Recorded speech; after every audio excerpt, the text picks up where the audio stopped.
Podme, podcast recharge and relax. Halo Podme Friends, apa kabar semuanya? Jumpa lagi dengan saya Laura, masih membahas seputaran tentang GERD dan anxiety. Semoga di zaman pandemi seperti ini teman-teman selalu menjaga kesehatan ya, terutama tetap menjaga prokes dengan baik ya tentunya. Oke Podme Friends, kali ini saya kedatangan narasumber nih, asik nih. Ini pasti udah ditunggu-tunggu banget sama teman-teman bagi yang suka menanyakan kecemasan berlebihannya. Nah, kali ini saya kedatangan tamu Dr. Lucky, SPKJ. Halo, apa kabar dok? Kabar baik. Gimana kabarnya Mbak Laura? Baik, di baik saat juga. pandemi seperti ini baik sekali dok. Terima kasih dok sebelumnya sudah mau hadir dan berbincang mengenai GERD dan anxiety. Dr. Lucky ini berpraktek saat ini di Mitra Keluarga, Rumah Sakit Carolus Jakarta dan Rumah Sakit Cibinong ya dok? Sentra Medika. Oh, Rumah Sakit Sentra Medika Cibinong. Oke. Ya. Di Let's Talk GERD ini sebenarnya selain membahas mengenai GERD, saya juga sering membahas mengenai anxiety. Jadi sebenarnya saya ini adalah mantan penderita GERD dan anxiety 2 tahun lalu dok gitu. Jadi mau bertanya banyak nih dok seputaran anxiety terutama di kala pandemi. Pertama-tama dok, yang saya mau tanyakan, apakah itu anxiety? Ya, anxiety ya bahasa Inggris, bahasa Indonesianya cemas ya. Oke. Cemas itu kata sifat, kata bendanya kecemasan. Ya. Nah, cemas itu sesuatu yang dimiliki oleh semua orang. Cemas itu adalah gabungan dari rasa takut dan pikiran negatif. Jadi rasa takut itu ada organnya namanya amigdala di area sistem limbing yang mengatur tentang emosi manusia, dan pikiran manusia itu ada di depan sini namanya korteks prefrontal, itu mengatur pikiran. Jadi ketika rasa takut alarmnya muncul, pikirannya jadi negatif. Ada apa nih? Ada bahaya apa? Gitu. Nah, timbullah perasaan cemas. Nah, rasa takut itu adalah ancaman saat itu. Tapi cemas itu adalah sesuatu yang kita takut akan terjadi di kemudian hari. Begitu. Jadi kalau yang kita sedang hadapi saat itu adalah rasa takut. Tapi kalau itu sudah lewat, lalu kita takut akan terjadi lagi, itu namanya cemas. Nah, itu yang berfungsi adalah pikiran, karena manusia punya pikiran. Jadi hewan itu nggak punya cemas. Hewan itu punya takut karena dia punya amigdala, lalu dia merasakan takut, dia akan melarikan diri atau dia akan melawan gitu. Jadi fight or flight. Lari atau melawan, melawan, flight atau melarikan diri. Nah, manusia pada saat mengalami rasa takut juga fight or flight. Tetapi setelah itu sudah selesai, manusia akan berpikir. Nah, yang orang bilang suka kepikiran, nah itu ya pikiran itu ya.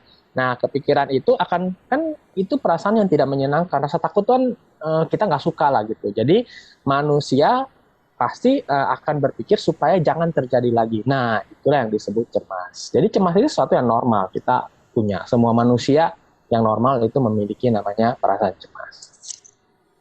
Oke? Oke. Cukup jelas?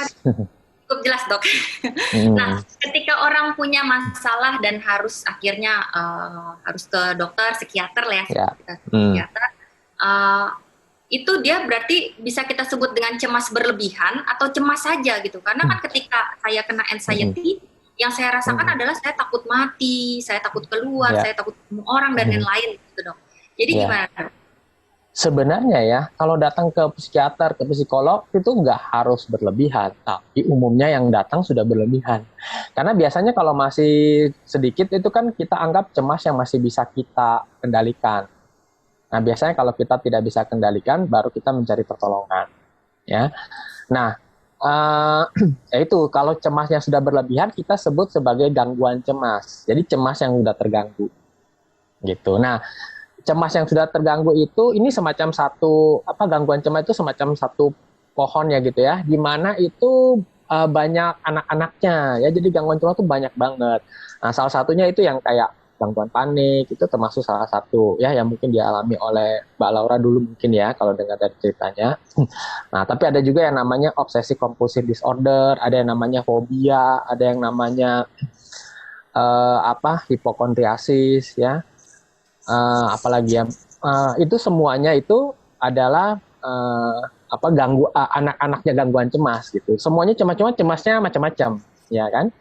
Ada yang cemasnya umum, ya. Umum itu artinya setiap kali misalnya ibu-ibu itu terutama ya, anaknya telat pulang tuh sudah pikiran macam-macam, nah itu cemas ya. Atau anaknya sakit itu cemas ya. Nah kalau sampai sudah nggak bisa makan, nggak bisa tidur, berarti itu udah berlebihan. Tapi kalau cemas kan biasa ya. Masa sih kita nggak peduli kalau anaknya belum terlambat pulang, kan biasa.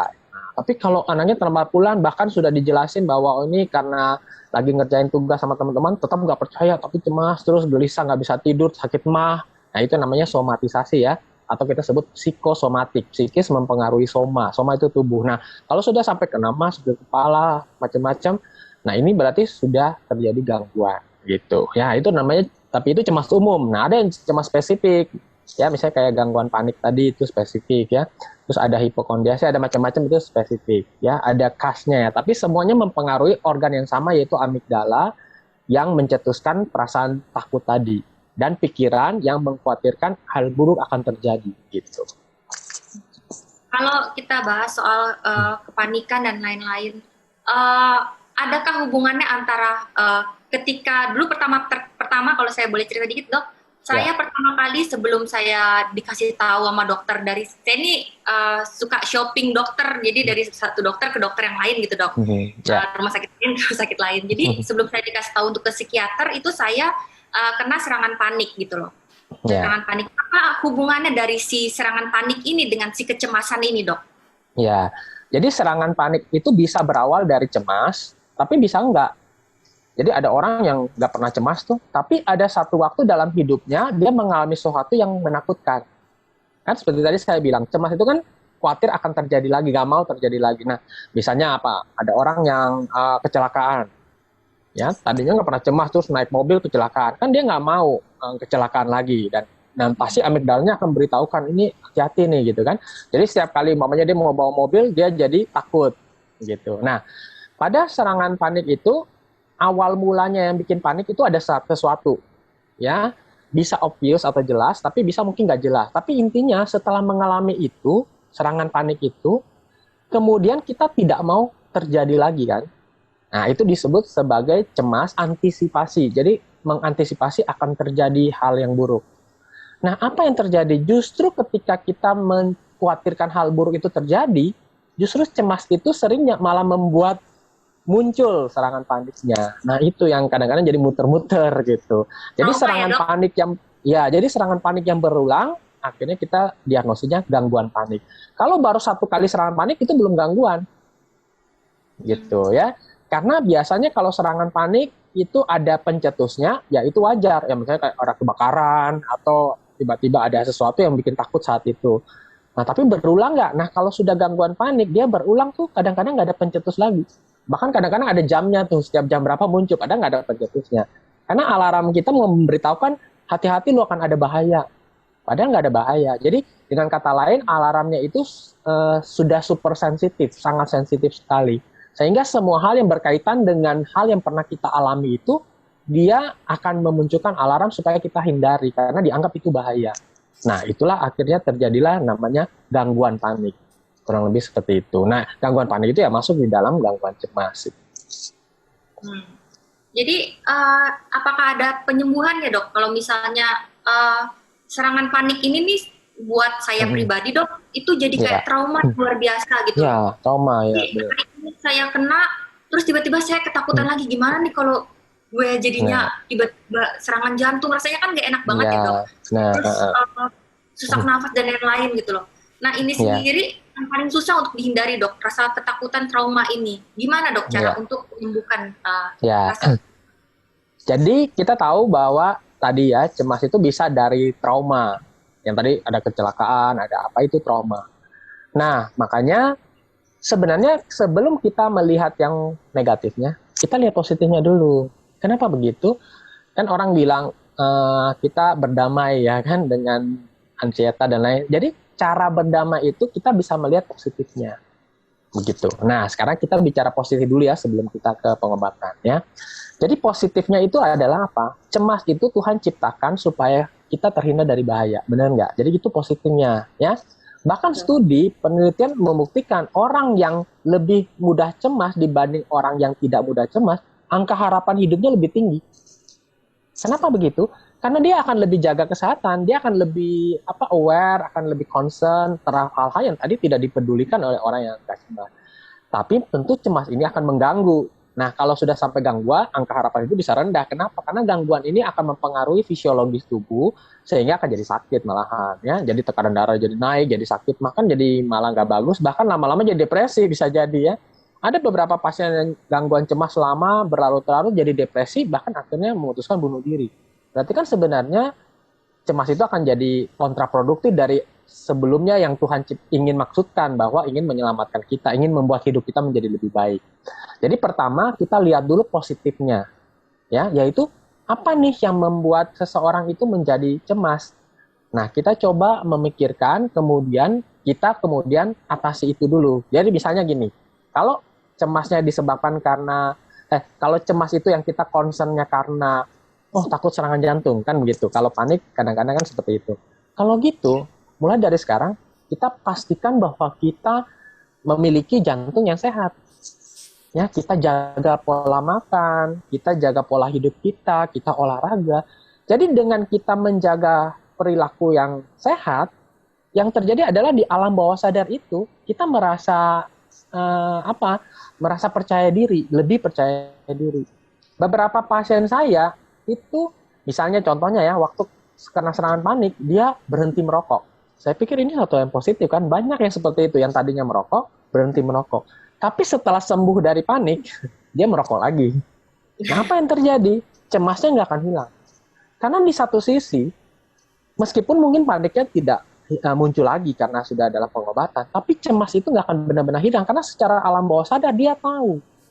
Meskipun dia berusaha menyangkal, dia tahu bahwa merokok itu punya faktor resiko untuk serangan jantung. Begitu. Jadi makanya kita harus hilangkan sebisa mungkin. Ini anggap saja Tuhan memberikan kita alarm sebelum terjadi, kan itu lebih bagus gitu ya. Ya. Jadi kita jaga pola hidup kita ya. Kita anggap bahwa Tuhan ini sayang sama kita loh. Jadi kita jaga nih pola hidup kita, perbaiki ya mindset kita ya. Jadi cemas itu akan berangsur, akan membaik seiring dengan alam bawah sadar kita juga tahu bahwa kita sedang do the right thing, on the right path, masih dalam jalur yang tepat. Jadi kalau umpamanya merokok lagi, ya kemungkinan akan kambuh lagi, meskipun mungkin nggak cemas ya, mungkin nggak panik, tapi bisa aja jadi gangguan cemas yang lain ya. Tapi itu kan bukan sesuatu yang diharapkan dari apa yang sudah terjadi. Jadi kalau kita bijaksana, coba jaga hidupnya, ya kan. Hal-hal yang bisa kita modifikasi. Yang tadinya kita malas olahraga, ya udah kita olahraga. Ya kurang lebih seperti itu ya. Buka informasi-informasi yang bagaimana cara hidup sehat, kan kita jadi banyak belajar tuh.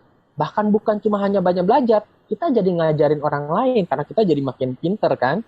Nah, bahkan kita punya inisiatif untuk misalnya ya kayak Mbak Laura bikin podcast ya.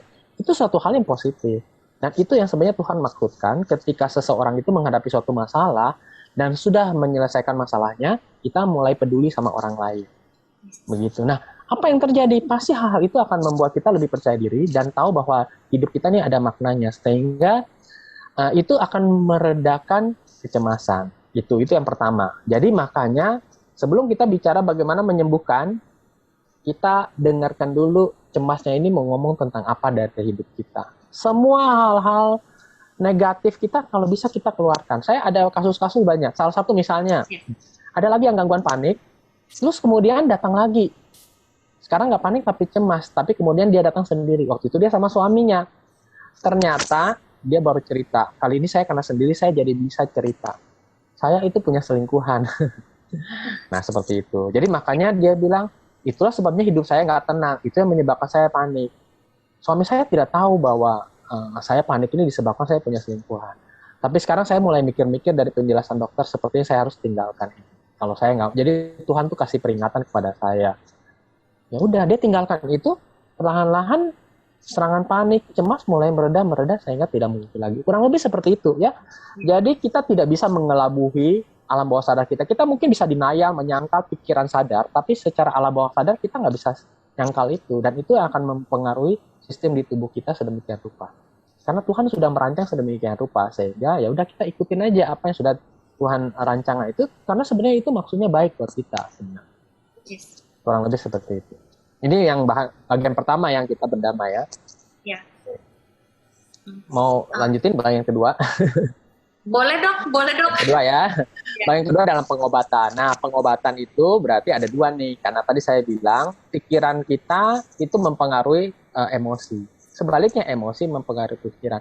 Mungkin sebelum saya jelasin tentang pengobatan, saya jelasin sedikit tentang kenapa sih cemas itu bisa mempengaruhi tubuh fisik kita. Mungkin itu ya yang disebut psikosomatik ya, karena ini ada kaitannya. Jadi kenapa cemas ini bisa bikin mah, bisa bikin sakit kepala macam-macam gitu ya. Jadi pikiran seseorang tidak bisa mempengaruhi sistem di tubuhnya secara langsung, nggak bisa. Yang mempengaruhi sistem di tubuh seseorang itu emosi. Nah, emosi mempengaruhi dengan cara apa? Emosi itu mempengaruhi dengan cara langsung dan tidak langsung. Secara langsung itu mempengaruhi namanya sistem otonom atau autonomic nervous system. Itu sistemnya sistem simpatis sama sistem parasimpatis. Nah, itu langsung tuh. Jadi misalnya ada rasa takut, langsung simpatis akan menyuruh memerintahkan jantung berdebar-debar. Akan menyuruh meningkatkan aliran darah, tekanan darah naik. Terus kemudian menyuruh misalnya menghentikan suplai ke lambung. Kenapa? Karena suplai oksigen dan aliran darah lebih bagus ke otak, ke otot-otot. Makanya lambung itu dikorbankan, akhirnya jadi kembung. Ya, terus kemudian kembung itu akhirnya merasa sesak. Kenapa sesak? Karena tarik napasnya terlalu sering. Padahal sebenarnya harusnya oksigen dan CO2 itu harusnya seimbang. Nah, seimbang dalam arti CO2 tidak boleh sampai habis, oksigen harus banyak. Nah, seringkali ketika kita itu lagi panik, kita napasnya terlalu cepat, CO2-nya terlalu banyak. CO2 yang terlalu tinggi itu justru bikin tekanan ke udara oksigen ke otak berkurang, makanya bisa pingsan, bisa pusing. Ya. Nah, itu semua menjadi tidak stabil. Ya. Nah, itu namanya secara langsung. Kalau secara tidak langsung, emosi mempengaruhi hormon-hormon. Misalnya kita tahu bahwa ada namanya hormon kortisol, ya, hormon lain-lain, termasuk hormon-hormon dopamin, serotonin, ya, dan lain-lain. Itu hormon-hormon dipengaruhi secara tidak langsung, artinya tidak langsung saat itu mengalami gangguan, tetapi berlangsung-langsung lama-lama baru jadi gangguan. Nah, makanya kombinasi dua hal ini yang menyebabkan seseorang mengalami gejala psikosomatik. Kurang lebih seperti itu. Nah, makanya emosi ini sangat penting dijaga, karena emosi inilah yang menyebabkan terjadinya gejala psikosomatik tadi. Nah, emosi ini dapat dari mana? Dari pikiran, karena pikiran mempengaruhi emosi. Gitu. Nah, itulah sebabnya pengobatannya dua. Yaitu pengobatan pertama yang targetnya pada emosi tadi, yaitu di amigdala, dan juga sebenarnya sistem yang lain ya. Sistem emosi itu luas, tapi rasa takut yang tadi kita sebutnya itu khususnya di amigdala. Nah, untuk target amigdala itu memerlukan obat.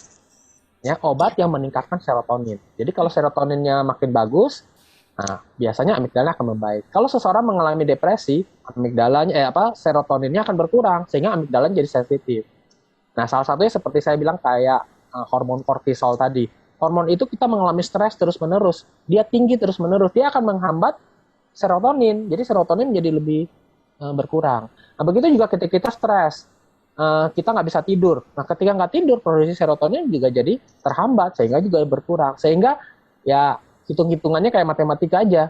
Lebih banyak yang kepakai dibanding yang diproduksi. Nah, itu menyebabkan serotonin makin rendah, sehingga orang jadi mudah cemas, semakin mudah cemas, sehingga akhirnya jadi depresi ya gitu. Itu serotoninnya menurun. Jadi kita tinggal naikin aja dengan obat. Nah, sudah ada obat-obatan untuk naikin. Gitu. Dan yang kedua adalah obat penenang, yaitu menenangkan ketika dia lagi cemas. Kalau lagi cemas ya ditenangkan. Nah, ditenangkan itu dengan obat. Nah, jadi obat itu berfungsi dua, yaitu untuk menenangkan amigdala tadi dan untuk meningkatkan serotonin. Kurang lebih seperti itu. Nah, tapi yang kedua yang penting adalah pikiran. Nah, itulah kita sebut sebagai psikoterapi. Jadi pengobatan farmakoterapi dan psikoterapi.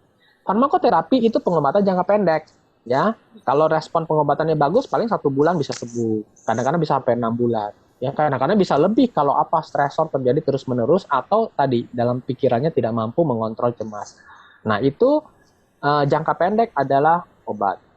Tapi pikiran ini sangat penting. Inilah jangka panjang. Dan ini adalah kapan? berhentinya seumur hidup. Jadi psikoterapi itu seumur hidup.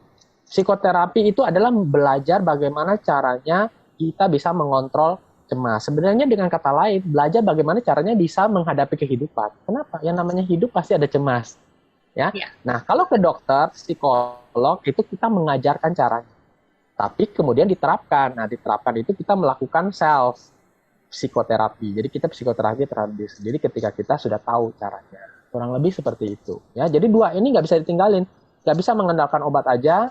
Atau kadang-kadang berapa orang yang berpikir pakai psikoterapi. Bisa juga, tetapi pasti akan lebih sulit.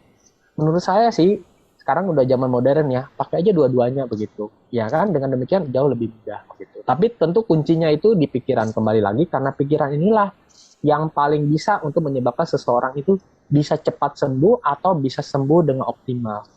Ya, karena pikiran takut ini kadang-kadang sudah melenceng kemana-mana, sehingga kadang-kadang minum obatnya jadi takut.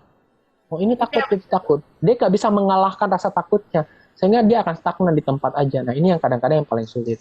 Ya, kurang lebih seperti itulah ya. Ya, jelas sekali nih dok. Ya.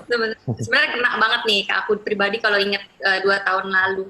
Jadi sebenarnya yang dokter maksud mungkin pentingnya juga selain kita minum obat ya, dan mungkin dari obat dari psikiater atau perlunya kita menjaga pola pikir dan pola hidup kita ya dok ya. Benar, karena ya, pribadi gini dok, pas ketika masih munculnya tuh kecemasan yang luar biasa itu, habis yang tadi dokter bilang tadi adanya kayak aku habis makan pedes gitu kan, aku kan dulu punya GERD juga kan dok, habis makan pedes tuh kayaknya makan terus habis itu kayak ngerasa cemas habis itu dok, habis makan pedes tuh gimana nih kalau GERD kamu lagi nih gimana nah, gitu kan itu cuma antisipasi tuh. Nah itulah, jadi pentingnya memang menjaga pola hidup dan pola pikir, dan aku setuju banget sih apa yang dokter bilang bahwa aku menjadikan anxiety-ku yang kemarin, kecemasan berlebihanku kemarin itu adalah sebagai kayak Tuhan masih sayang nih sama saya nih, jadi dikasih tahu dari sekarang supaya jaga nih hidupnya, udah jarang olahraga, makannya sambal mulu, makan langsung tidur dok, gitu kan dok, nonton drakor sampai pagi, nggak tidur lagi kan. Saya itu sebenarnya kayak berarti emang ada Tuhan kasih teguran yang manis untuk saya berubah hidup lebih baik dari pikiran dan hidup, karena saya ini juga tipe yang overthinking dok. Jadi anak telat pulang sekolah aja, jemputannya belum datang, dengkul saya udah lemes banget dok, udah waduh ini kemana nih, udah telepon suami udah pengen nangis, udah mau pingsan rasanya gitu. Jadi dari situ saya belajar banyak sih ya dok, seperti tadi dokter bilang memang kita harus ya memang menjaga pola pikirnya juga ya, cemas ya pasti ada, tapi ya harus jangan terlalu berlebihan ya dok, karena berlebihan itu pasti nggak baik gitu. Jadi gangguan ya. Jadi gangguan. Nah tadi dokter bilang kan memang kita harus menjaga pola pikir kan. Nah tapi ketika orang punya masalah anxiety atau kecemasan berlebihan ini dok, kita lebih senang menerima hal-hal yang negatif dok. Aku pribadi gitu ke rumah sakit A, B, C, D, E gitu kan, sampai tes ke dokter jantung, tes ke sini segala macam, tetap walaupun dokter udah bilang ini yang penting cuma jaga pola makan dan pola pikirnya terus lain-lain, tapi yang aku pikir kayaknya enggak deh nih, ini kayaknya jantung nih, padahal hasil jantung bagus, ini paru-paru nih, jangan-jangan ada tumor. Nah gimana dok caranya dok, apa sih pikiran ini selalu menerimanya yang negatif gitu dok? Ya, jadi kita harus bedakan antara belajar, pengetahuan, dan keterampilan. Jadi seringkali manusia itu sampai pada titik tahu aja. Jadi kayak sekarang misalnya saya ajar, itu sampai titik tahu. Jadi bagaimana supaya bisa hidup dengan lebih berkualitas, harus terampil juga. Jadi kita sebut sebagai life skill. Keterampilan hidup. Ya ini bahasanya kayak agak klise ya. Ya kan kita masa sih keterampilan hidup, tapi itu benar. Keterampilan itu adalah salah satunya ada keterampilan mengelola stres, mengelola emosi, itu keterampilan hidup itu. Jadi kalau kita sebut keterampilan adalah apa? Sesuatu yang kita lakukan terus-menerus yang positif. Begitu. Kadang-kadang banyak hal itu di dalam hidup kita tuh kita terampil, kita nggak sadar. Contohnya jalan. Kita terampil banget jalan. Bayangkan anak waktu baru lahir, dia nggak tampil jalan. Nah, itulah keterampilan karena kita menggunakannya terus-menerus. Kalau kita pergi ke luar angkasa, astronot itu ya, kalau mereka sudah ke sana misalnya 6 bulan aja, pulang ke bumi, pasti mereka jalannya kagok. Karena keterampilan itu gini, kalau kita nggak melakukannya, dia akan hilang. Tapi kalau kita melakukan, dia akan diperkuat. Ya, jadi makanya, jadi keterampilan apa itu yang kita terampil? Pertama dimulai dari pikiran. Jadi kita bikin semacam jurnal. Nah, saya ajarkan yang sederhana nih ya. Ini sesuatu yang sederhana, yang bisa dilakukan sendiri. Jadi kita bikin suatu jurnal, ya, di mana di dalam kehidupan itu ada kejadian-kejadian. Nah, kejadian itu kita catat. Tentu kejadian yang menimbulkan perasaan cemas. Bisa cemas, bisa marah, bisa sedih. Jadi emosi negatif itu ada 3. Cemas, marah, sedih. Cemas itu ada takut ya, takut, marah, sedih. Ini saudaranya yang banyak. Ya kalau cemas, gabung sama sedih mungkin jadi galau. Gitu ya. Marah, misalnya kecewa, jengkel. Jadi ini saudara-saudaranya aja. Tapi sebenarnya emosi yang utama itu 3 itu. Nah, ketika timbul suatu emosi yang negatif, kita catat, karena kita mau belajar sesuatu. Jadi emosi yang positif itu sesuatu yang kita nikmati, tapi emosi yang negatif itu adalah sesuatu yang harus kita pelajari supaya jangan terjadi lagi. Nah, itu fungsi cemasnya. Jadi, supaya kita tidak terjadi lagi, kita harus belajar. Ya. Jadi misalnya, ini ada hal yang bikin kita jadi marah, atau jadi cemas, kita catat. Lalu kemudian kita catat juga apa yang kita pikirkan tentang peristiwa itu. Jadi saya sebutkan secara singkatnya tuh ilmu ABC. E itu bahasa Inggrisnya activating event. Ya, ini sudah pernah diajarkan dulu sama Mbak Laura. Karena biasa kalau ke psikolog sama psikiater kadang-kadang diajarin. Belum. Belum ya, ini namanya CBT. CBT itu Cognitive Behavior Therapy. Terapi memperkuat kognitif supaya bisa mengubah perilaku atau behavior ya. Nah, E itu activating event. Jadi event atau kejadian apa yang membuat seseorang itu menjadi cemas, marah, sedih tadi. Ya, kejadian itu kita catat. Kalau bisa ada kronologisnya. Jadi kita benar-benar ngerti. Nah, terus kemudian kejadian ini kan menimbulkan cemas tadi, yaitu C, konsekuensi dari emosi. Tapi kita suka lupa. Yang kita suka lupa adalah kita berpikir bahwa A, activating event atau kejadian ini langsung mempengaruhi emosi. Itu yang salah. Karena sebenarnya di antara kejadian dan emosi itu ada yang namanya belief atau pikiran. Apa yang kita yakini, yaitulah di tengah-tengah. Jadi seseorang itu tidak bisa mempengaruhi langsung emosinya, nggak bisa. Misalnya saya bilang sekarang, Mbak Laura sekarang ayo cemas. Orang yang mudah cemas pun tidak bisa langsung membuat dirinya jadi cemas. Ya kan, harus marah, harus apa, nggak bisa. Ya, itu. Jadi kita tidak bisa mempengaruhi langsung emosi kita.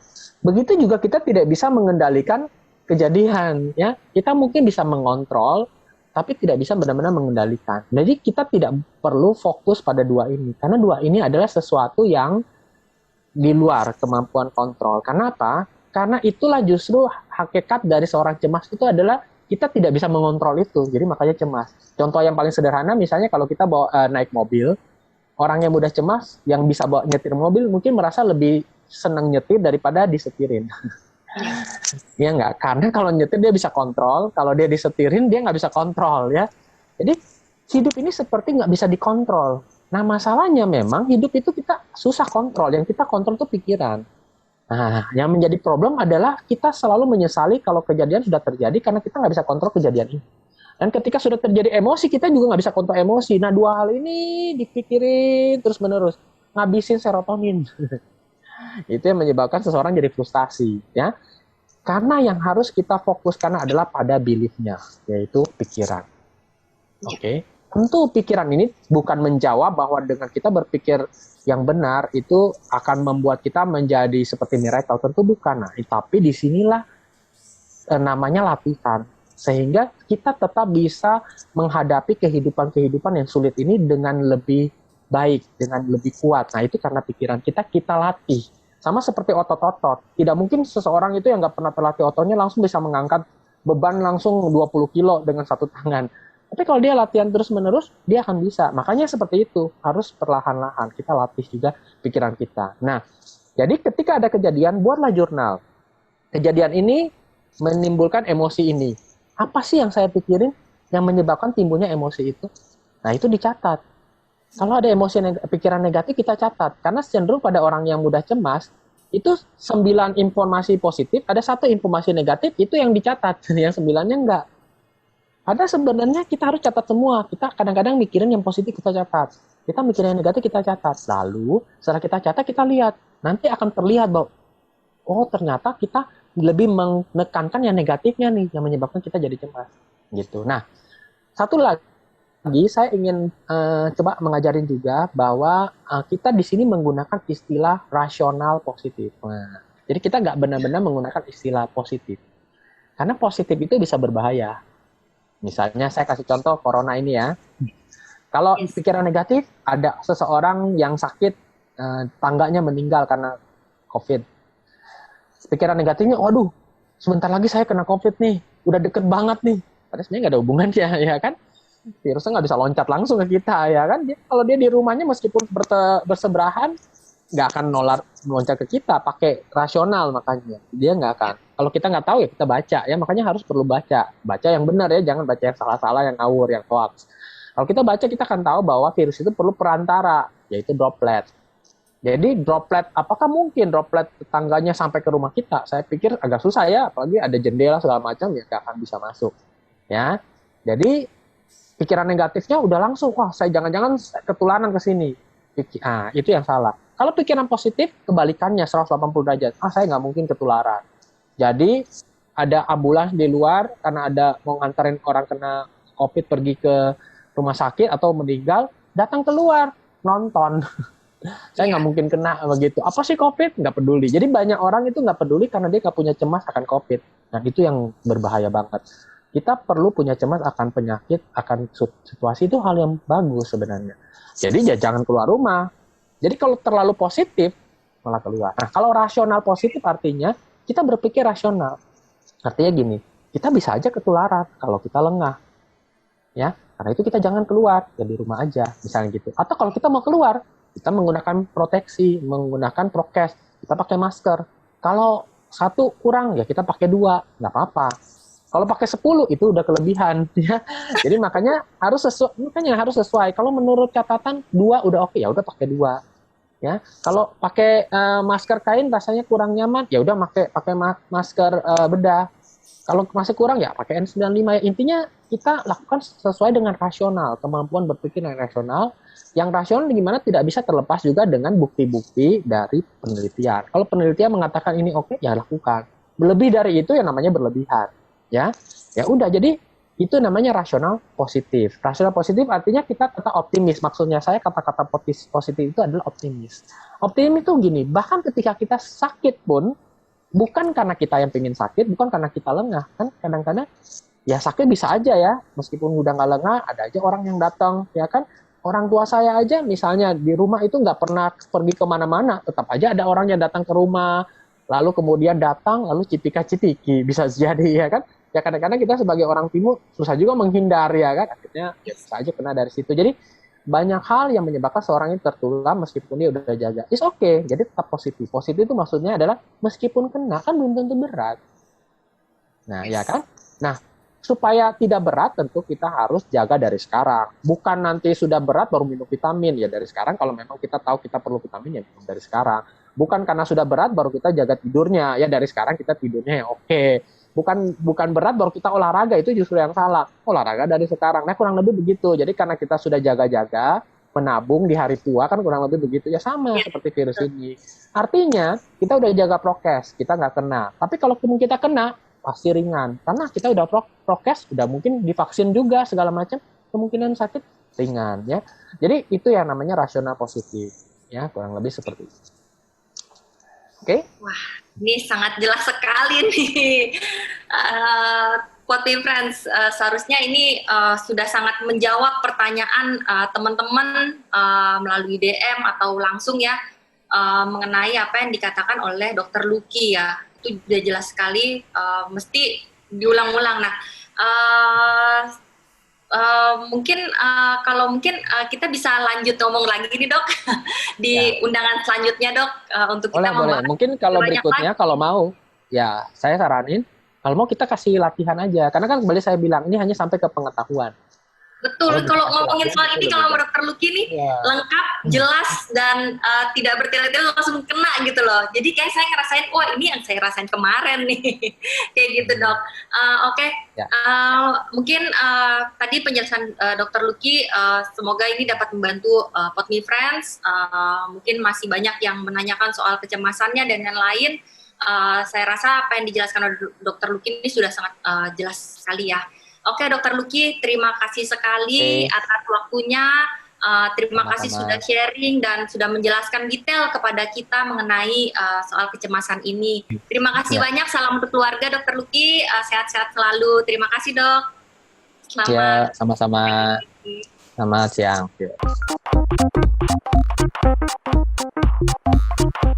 Podme, podcast recharge and relax.